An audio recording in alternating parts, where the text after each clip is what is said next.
couraça do Senhor. Mensagem do dia 28 de novembro de 2016. Que você encontre a sua alegria em fazer a vontade do Senhor, moradores do coração, e que Ele possa fortalecê-lo para tomar as decisões certas. Bem, como prometido, eu venho aqui compartilhar a história que o Senhor citou. Esta história de Bill Brown foi escrita em 1960 em uma conferência e foi o resultado de uma visão que o Senhor lhe deu durante essa conferência. Em uma estrada de terra no meio de um campo de largura estava uma bela carruagem, algo da ordem de uma diligência, mas todos com arestas em ouro, com belas esculturas. Ela era puxada por 6 grandes cavalos castanhos, 2 na frente, 2 no meio e 2 na parte traseira. Mas eles não estavam se movendo, eles não estavam puxando a carruagem. Eu me perguntava por quê. Então eu vi o condutor debaixo da carruagem, no chão de costas, logo atrás dos saltos dos 2 últimos cavalos, trabalhando em algo entre as rodas dianteiras do carro. Eu pensei, meu Deus, ele está em um lugar perigoso, pois se um desses cavalos o chutar ou dar um passo para trás, eles poderiam matá-lo, ou se eles decidirem ir para frente ou ficarem com medo de alguma forma, eles irão puxar a carruagem para cima dele. Mas ele não parecia com medo, pois sabia que aqueles cavalos eram disciplinados e não se moveriam até que ele lhes dissesse para se moverem. Os cavalos não estavam batendo os pés, nem agindo inquietos, e embora houvesse sinos em seus pés, os sinos não estavam tilintando. Haviam pompons em seus arreios e sobre suas cabeças, mas os pompons não estavam se movendo, eles estavam simplesmente de pé, quietos, parados e esperando a voz do mestre. Enquanto eu observava os cavalos atrelados, notei 2 potros jovens saindo do campo aberto. Eles se aproximaram da carruagem e pareciam dizer aos cavalos: venham brincar com a gente, temos muitos jogos, vamos correr com vocês, venham nos pegar. E com isso os potros davam chutes para o alto com seus saltos, sacudindo o rabo e correndo pelo campo aberto. Mas quando olharam para trás e viram que os cavalos não estavam os seguindo, ficaram confusos. Eles não sabiam nada de chicotes e não conseguiam entender por que os cavalos não queriam jogar. Então lhes chamaram: por que vocês não correm com a gente? Vocês estão cansados? Vocês estão muito fracos? Vocês não têm forças para correr? Vocês estão demasiado solenes? Vocês precisam de mais alegria em suas vidas? Oh, como eu já ouvi isso!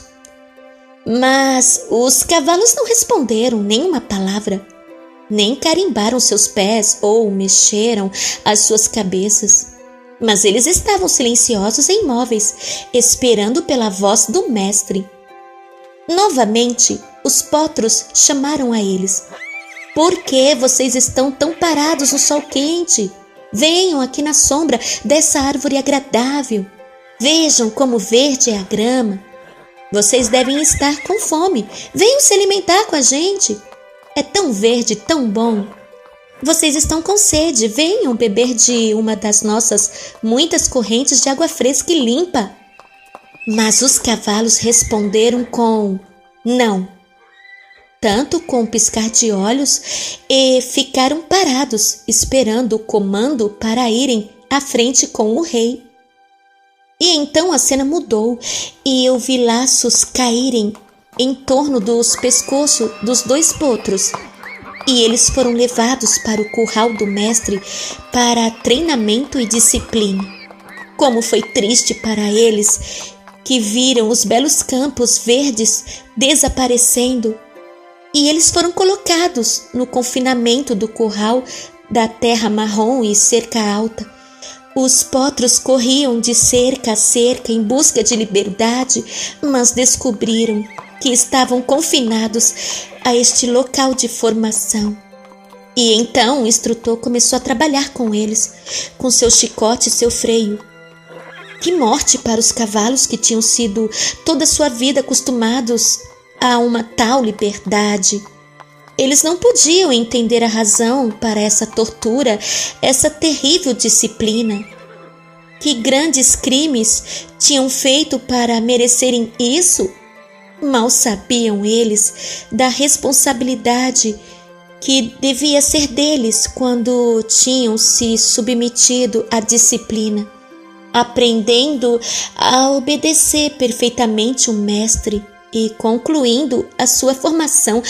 Tudo o que sabiam era que essa transformação foi a coisa mais horrível que já tinham conhecido. Um dos potros se rebelou sob o treinamento e disse: "Isso não é para mim.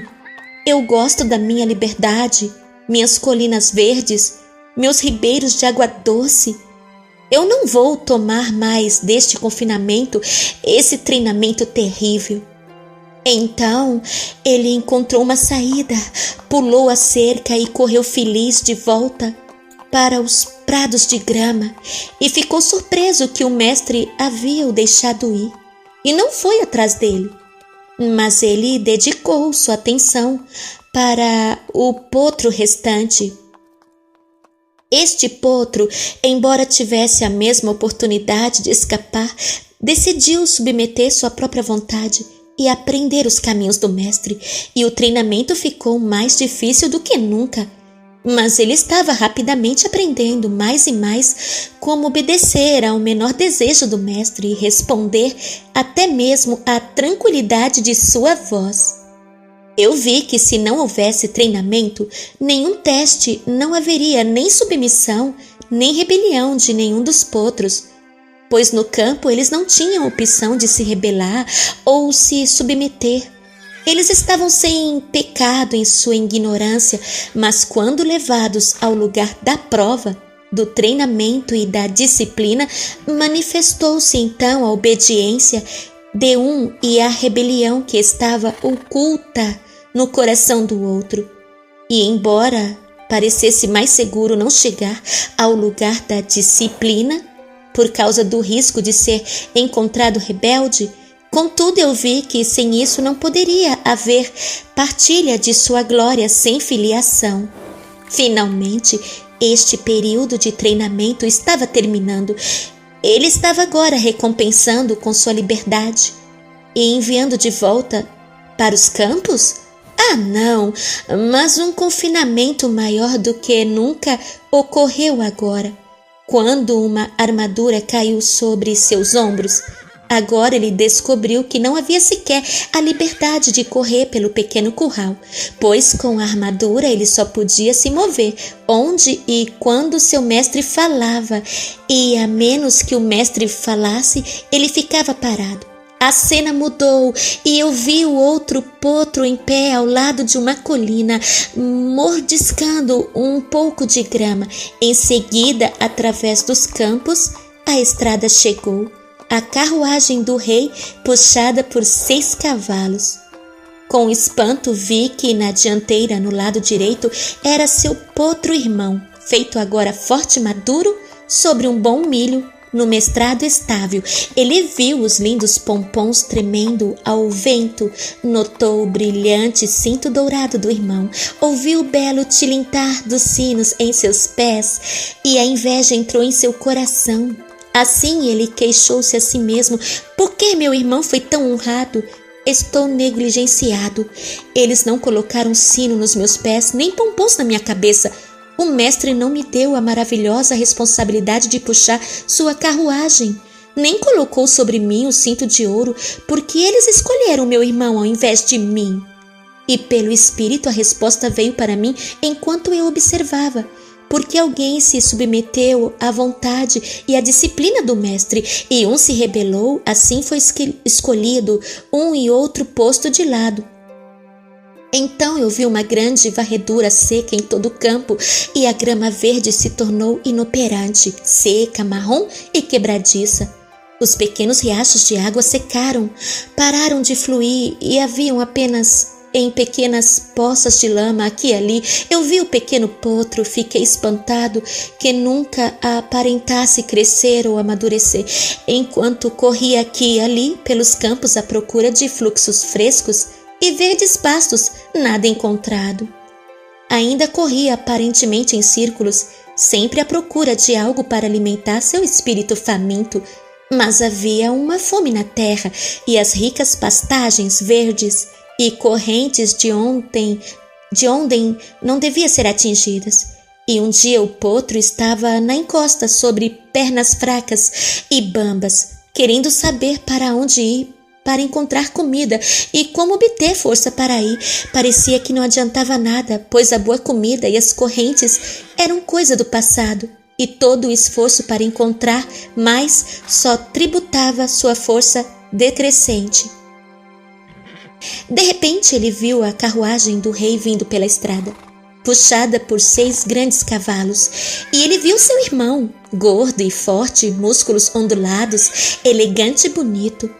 Com muita preparação, seu coração ficou surpreso e perplexo. Ele gritou: "Meu irmão, onde você encontra a comida para manter-se forte e gordo nesses dias de fome? Eu tenho que correr em toda a minha liberdade em busca de alimento e não encontro nada. Onde é que você, no seu confinamento horrível, encontra comida neste tempo de seca? Diga-me, por favor, pois eu preciso saber." E então a resposta veio de uma voz cheia de vitória e louvor: "Na casa de meu mestre há um lugar secreto nas limitações de confinamento de seu estábulo, onde ele me alimenta por sua própria mão, e seus celeiros nunca ficam vazios e seus bens nunca se esgotam." E com isso o Senhor me fez saber que no dia em que as pessoas estiverem fracas e esfomeadas em seus espíritos, no tempo da fome espiritual, aqueles que perderem suas próprias vontades e se achegarem ao lugar secreto do Altíssimo para se confinarem totalmente em sua vontade perfeita, receberão a abundância do milho do céu e um fluxo interminável de ribeiros frescos da revelação pelo seu Espírito. E esse foi o fim da visão.